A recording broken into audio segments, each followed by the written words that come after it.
Thank you very much.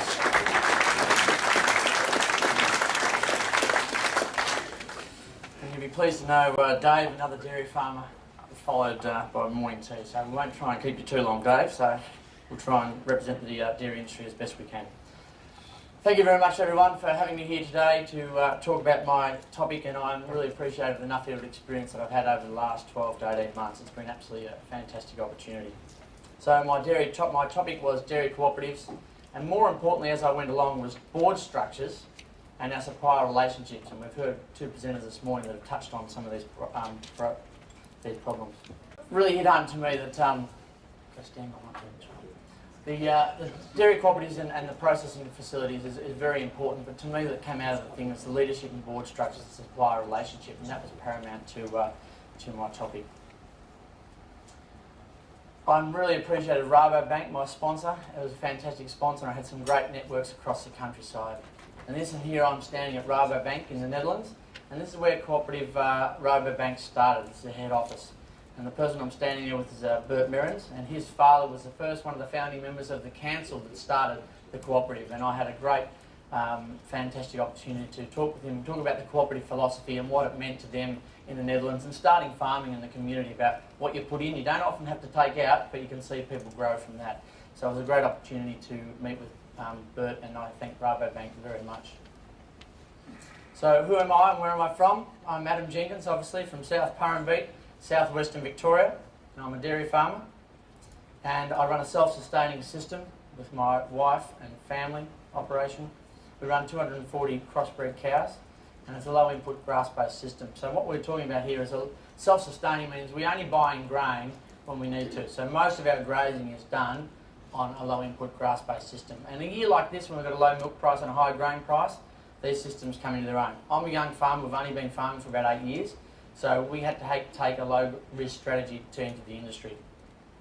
And as I said, it's a family operation. I farm with my wife and my 4 young children. I've got Lily, who's 9, Poppy, who's 7, Isabella, who is 4, and Harry, who's 2.5. So going away on a Nuffield scholarship with 4 young children at home and a wife managing the place, it's been a great opportunity and a challenge in itself, and a great learning curve about the whole Nuffield experience. Quick snapshot. Dave Grindhill for you, for the dairy farm industry. We produced 9.2 billion litres per annum with a 2% growth in 2011. Go back before the drought, we had 8 years of drought, we're at 10 billion. So put that in perspective, we had 10 billion litres, we had a lot of assets that would actually be able to process the 10 billion litres, and now we've dropped back to 9.2 billion litres. So there's a bit of underutilisation of assets. We are worth about 3.9 billion at the farm gate level, that's just on farm gate.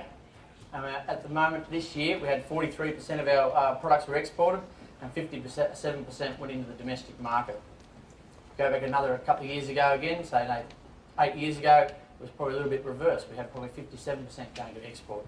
But I think we're seeing with the challenges in the marketplace, retail at the moment, we're seeing a sway about where processors are going to be sending their produce to get the most value add for their farmers and their business.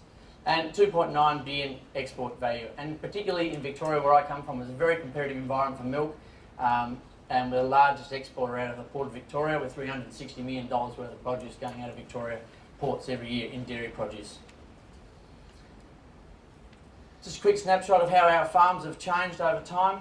1979 to 1980, we had 21,000 dairy farms. In 2011, we have 6,000 dairy farms. So we've had a change, and yet we've grown our production. So we've had a rationalisation of the industry and so forth. Just some quick key statistics. On the processing sector, in 2011 we had 30% of our milk went through a dairy cooperative. We had 16% went through a collective bargaining, 10% direct into the processor on a contract, 2% we've got these milk brokers that are happening in the marketplace, and they're really prevalent when their supply and demand is really tight. The milk broker will come in and take opportunity there. And 8% that go direct to a manufacturer, make their own cheese or so forth, and 34% private and public processor. Now that's an interesting model in itself, because go back another 10 years ago, and nearly 60% of our milk was going through dairy cooperatives, hence why I started looking at my study topic. My dilemma. Well, as a young dairy farmer, and I supplied a cooperative in our area that got taken over by a big New Zealand cooperative. So we're not actually a cooperative anymore. We're a supply cooperative that supplies into a well, you call it nearly a multinational in Australia, but a global cooperative in Fonterra. And our little farm produced this beautiful butter that we had last night at dinner, which is the Western Star brand, and that's in our local town of Cobden. I'm very proud of that. And that's the sort of loyalty that we have. We had 100 years of people, 100 years of association with our little cooperatives around our area, and it wasn't really their fault that the cooperative fell over, but that's part of their brand, that loyalty. And you see as a farmer, when you're proud to produce that grass into milk and produce that, it does hit at the heartstrings of where you are. So when we talk about why don't you supply an Australian cooperative, why do you do this, why do you do that, you can see that there's so much there that in our minds going around all the time. So that was my dilemma as a young farmer. And starting out in the farming industry, because I was part of this cooperative, I already still have shares in this cooperative, the numbers and the budgets I had done and my wife and I had done, we were far better off where we were at the time being. But the things are changing. And this is the constant argument I have across the farm fence all the time. So before my Nuffield scholarship, this is how I felt. That's me in the middle, little small head. Excuse me, Mr. Osborne, my brain is full. I didn't know what to do with where in terms of my leadership to go and where my milk should go and all that sort of stuff. So this is me just before I headed off the next year's group of Nuffield scholars. This is how I felt. This is how you may feel. So I went around the world to seek some answers about these cooperatives and what was really at the heart of what was happening in the Australian industry and also the global perspective on what was happening in processing. So we headed off to India. And just to put that in perspective, if you ever go to India, it's fantastic if you're a dairy farmer because there's just lots and lots of dairy farms. And they have 1 billion people and they're the biggest consumers of dairy in the world. They are the biggest dairy consumers in the world. And this place that we visited here was a firm that had been picking up daily 300,000 suppliers.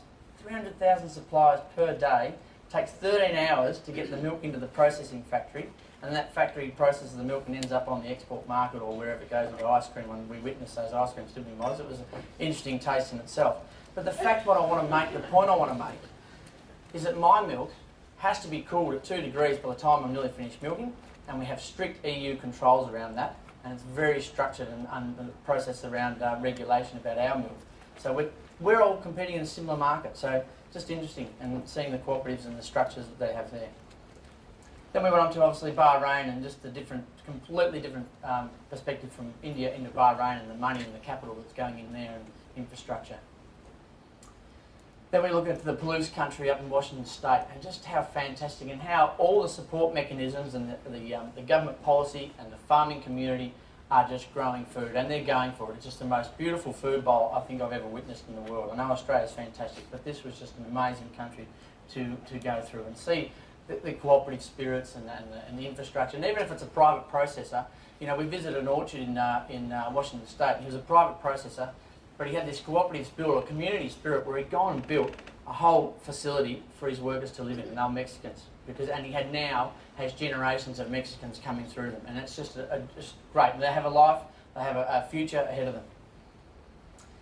And here we are in the Ukraine, and what an opportunity that is. I mean, this was just the most fantastic experience going through the Ukraine and seeing the dairy opportunities that are just starting to develop. We just came out of a 2,000 cow dairy that was being developed here, and the soil type is so good there that they say, and it's a true fact that when Hitler trucked in the tanks, they backed up with topsoil and took it home. It was just the most beautiful soil that we'd ever seen. So here I am, little dairy farmer from southwestern Victoria, and I luckily coincided my Nuffield scholarship with the Year of the Co-operative, and how fantastic it was. And I picked out a couple of cooperative conferences, and luckily enough there was one in Venice. So here I have landed in Venice, and here I am standing with 2 professors from Egypt at a cooperative conference, and a young lady from Africa, and we're talking about, she was more particularly interested in the cooperative nature around labour and how to get the labour skills through their workforce without being really ripped off. And it was quite interesting being probably one of the only unacademic people there. I'm probably academic to some extent, but unacademics there, and now I kept on getting asked, which paper are you reading? And I said, well, got the Weekly Times and the Land with you. That sounds good. particularly when the whole conference was in Italian. But the point is, you know, it was great to be with these people, and there was only a couple of us that had a commercial reality in terms of the cooperative, what we've been doing, and you know, sort of we certainly circulate a magnet towards ourselves in terms of the discussion we had going forward. And this conference, we had the Italian Prime Minister attend too and give a speech. The next cooperative conference, which lined up beautifully for me going into Europe, was in Berlin, and this is a photo of me in the inside the Brandenburg Gates, inside the old Dutch Bank. And it's in the boardroom, the most magnificent building, but to be invited in there and discuss cooperatives and what's going on in the world was just a tremendous experience for myself. So when I came home and looked up some of the definitions and been some of these cooperative conferences, and a definition that sort of rings true. So the Cooperative Alliance defines a cooperative as an autonomous association of persons united voluntarily to meet their common economic, social and cultural needs and aspirations through a jointly owned and democratically controlled enterprise. Now that could be, you know, when we talk about these conferences, that could be actually a private business or a community business. I mean, look at our own kindergartens and the amount of time and energy we put in it. They're almost like a cooperative spirit. Our own football clubs, our own communities sort of ring true to this definition.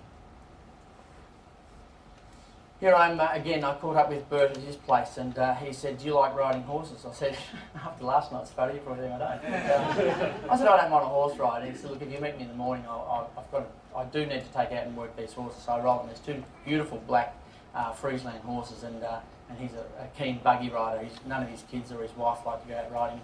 So for 3.5 hours, Bert and I discussed cooperatives and what was happening in the dairy industry, what was happening about Rabobank, for 3.5 hours riding around the south of the Netherlands, and it was just absolutely fantastic. And you know, you leave the forest and into the town and run through the town. It was a truly tremendous experience. So Toowoomba Part 2. This is us in India. So when you're looking at cooperatives and private processes, you're looking at farm gate return versus a market return. And often in cooperative theory, that all us as cooperative and farmers, we want the highest price we could possibly get. Yet when you've got a bulk milk processor, if it's not quite as efficient as it should be, it's got to land on the market at a discount price into the marketplace, in the global market. So we have a bit of a conundrum here. We all want the highest milk price we want, yet sometimes we have to go in there. So what are we looking at in the middle? What drives that? And that's asset utilisation. And that's got to be. And what drives the asset utilisation? Coming back to my earlier point, which I started to discover more and more as I went around these cooperatives, was the structure of your boards and how good they are at driving your business. Asset utilisation, as I said, paramount to any operation that we run in agriculture. Farm gate price now, we're looking at in Australia, the situation we have now is a farm gate price versus investor return.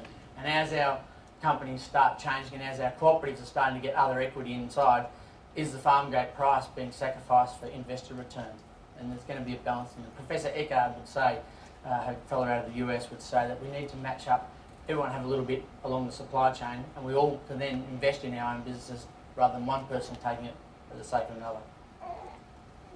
And benchmark price as well. We're looking at the benchmark price in terms of the world global price, and even our retailers now are starting to look at the global price. The commercial reality. So this is what I come back to. This is us in the Ukraine. Came back to the board structure and the capital structure of our cooperatives, and even our process and business, whether they're private or public listed, need to be paramount. So a successful board structure.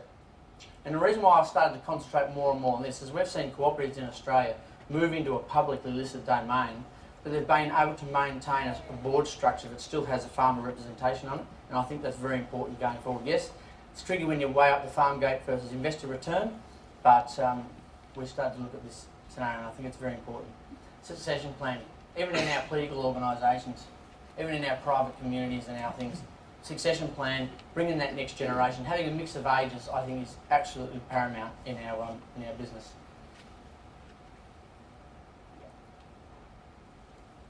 Age diversity. You know, I've often been to boards, and this is no reflection on the current boards that we've got around Australia, and it can be a boys' club, and it may not even have women on it. And I think that's just, you know, they've got the great experience. Why not share that experience with the younger generation coming through? How can we mix that age diversity coming through? They may not have to be a board member as such, but they be an associate member. But getting that next generation coming through is important in our business. Strong skill set. rather than having a witch hunt about who needs to go on that board and what we need that person because he can speak all right, we need a strong skill set on our boards. And we need to be able to communicate with our people. That's one of the strongest things in any board, whether it be a cooperative or private processor. No communication and you lost your loyalty and your love. Cultural and gender diversity. We need that. We need a mix of people. We need a mix of dynamic boards. Women bring fantastic aspects to any board, in any situation. They're different people to what I am. You know, they've had the children sometimes, and sometimes they've just got a different reflection on what's going on in the world. It's fantastic. And strict criteria in terms of the election, as I've just mentioned before. And education's ongoing. Even the committees that I sit on, I think one of the biggest things that I've sort of tried to take home from this trip is to foster that next generation coming through and invest back in that future, and that's where the future lies, is education ongoing. And also, the people at the top, the chairman of a board, I don't think they should stop learning. They should continually to educate. So capital structure, and this is where it gets really tricky. This is me standing next to the Berlin Wall. If you don't have your capital structure right, the Berlin Wall came down pretty quick when they started to take it down, and that's what can happen to our cooperative that I supplied originally. Right? They didn't have the capital structure right, the board set wasn't right, they made a few misleading decisions, and within 5 years the whole thing was gone.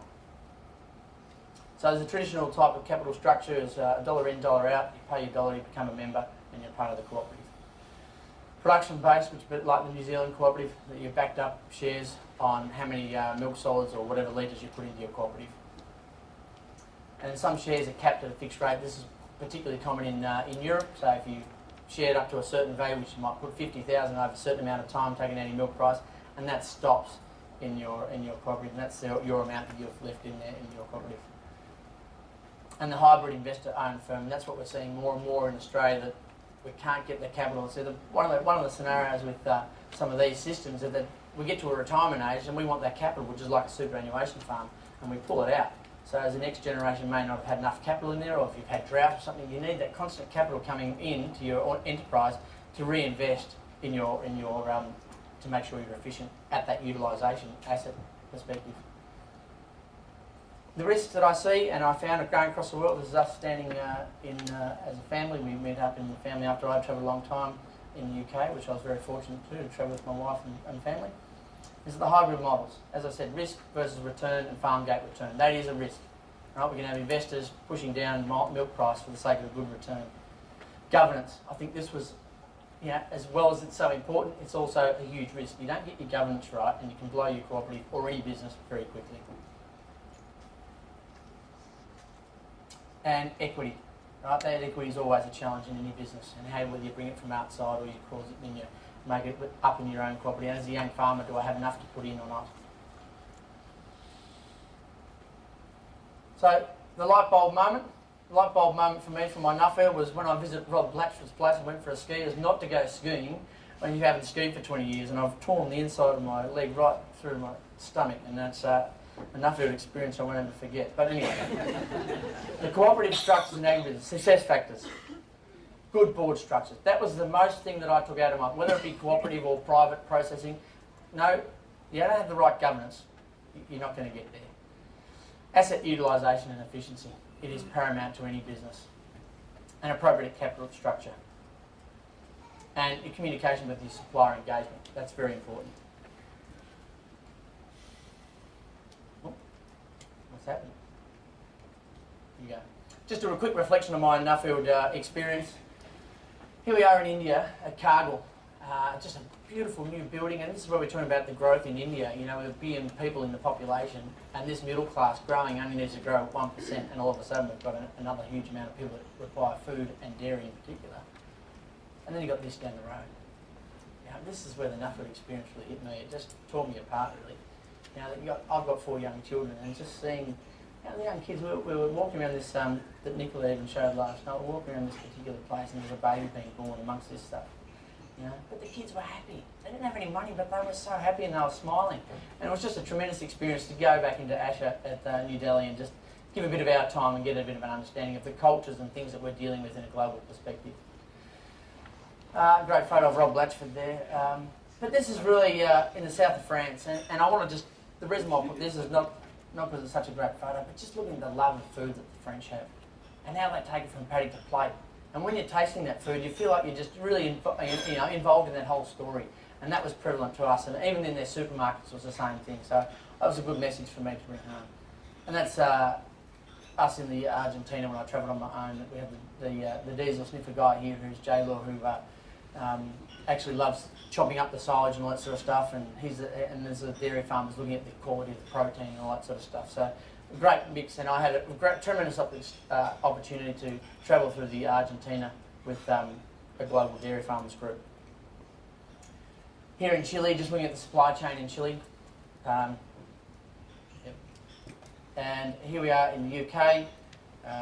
Terry, you'd be interested to know this guy was an organic farmer and converted back to conventional farming because, and it's no offence to you, but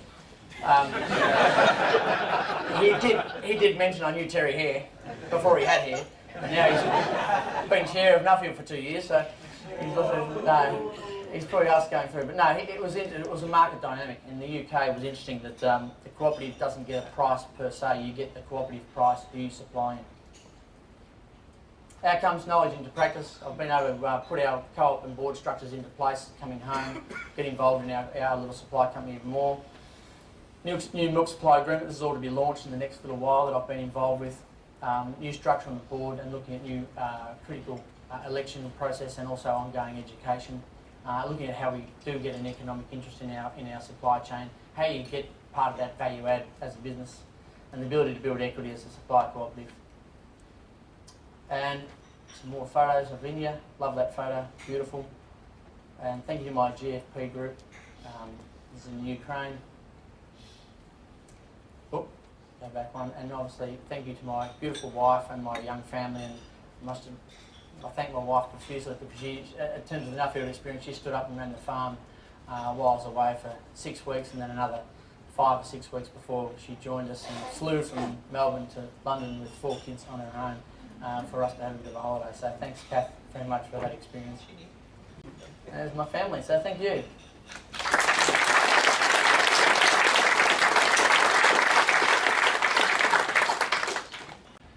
Yeah, Adam, Matt Pooley from Tasmania. Just getting back to starting up your own co-op, how do you perceive the uptake of new membership and that sort of thing and support for the new co-op? Yeah, I'll probably go back a step. We haven't started a new co-op, we're still part of our old cooperative that we're sort of building on. But you're right, I think the opportunity that I saw even within our own area is to start a new cooperative. And Terry and I have had this discussion before. It's about how you get a young farm to actually put up some money to build that infrastructure first. So it is a very tricky scenario, and that's what we're faced with. So, but getting the right people around you as a board first, and then looking at those strategic processes, how you go about that with the finance and things like that you can get in your processing facility. But I saw a huge opportunity in Australia for co-ops, and I know we've gone through the AWB and all sorts of things, but just in the supply chain, we all talked about it on the buses that. How do we get more skin in the game? The middleman's taking too much. And that doesn't have to be a cooperative, but just be joint, and I skipped over that slide, but partnerships and joint ventures, I think that's the way of the future in terms of Australian cooperatives and agribusinesses. We've got to market to the rest of the world. We're part of the global environment. I think that joint venture partnership, and that can be a cooperative structure or not, but we're having skin in the game and marketing our produce to the world. Adam, Ian Mason, New South Wales. Adam, did you look when you were studying at the possibility of using the cooperatives as a first stage, if you like? Because what tends to happen in cooperatives is capital becomes an issue, and that the cooperative retain the control over the receival and the first stage processing, and then the downstream processing, the value adding, is hived off into a company which you can or can't, or you may or may not want to be part of to loosen up and bring in other capital. Yep. Did you look at that sort of structure? And that was very prevalent at the second conference that I went to in Berlin, where Professor Michael Cook, who's a bit of a guru in cooperative structures, and he hit the nail on the head, and he actually drew a beautiful slide that cooperatives have a lifespan to a certain extent, that they grow to a certain extent where they grow. You've had the capital in, you've got the cooperative membership there, and they get to a point where commercial reality sometimes can take over. And how do we get that next bit of capital? And as I said, we've had discussions quite a lot. That how do you maintain that 100% ownership of what, which is very important to tie in your membership and ongoing. And then you can then invest in and bring in money. And there's some great examples of that. Particularly in Ireland, I went to see where there's 5 cooperatives that were too small to even compete anymore, and they all bought into a private process that was a cooperative, which was Carberry, and it's actually run as a private company, and all the cooperatives have a slice of it. And this little cooperative I visited in Barry Road in Cork, the little cooperative turns over about $100 million a year. It's got not that many members, but they thought it was paramount to invest in this, and now they're investing in units in Germany. They've got a pork processing facility, they've got agricultural production things, and part of their philosophy, which was interesting, wasn't return on asset or anything. It was about keeping people in their own community. They said, if I've got sons and daughters that don't want to farm, why can't they work in the local store or be involved in our community? So that was a driver that I thought was just amazing. It wasn't about return, it was more about their own community, and as that, they did a good job. Thanks, Adam. I'd like to invite Terry to make the Clark presentation, please.